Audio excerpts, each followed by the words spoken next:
Coming to next currency, which is Ethereum. So Ethereum is second most largest cryptocurrency in the crypto world right now. So it is not only crypto or cryptocurrency or blockchain, it is a platform to build decentralized apps. So most of the cryptocurrency which exists today were initially built on Ethereum.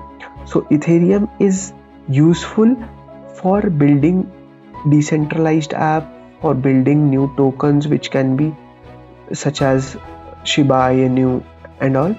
And Ethereum has its own token which is called Ether, which is having second most biggest market cap as of today. So this is how Ethereum came into existence, and it was a market, it gave a new direction for whole crypto market. That is why Ethereum has more market cap compared to any other altcoin, so it can be named as king of the altcoins.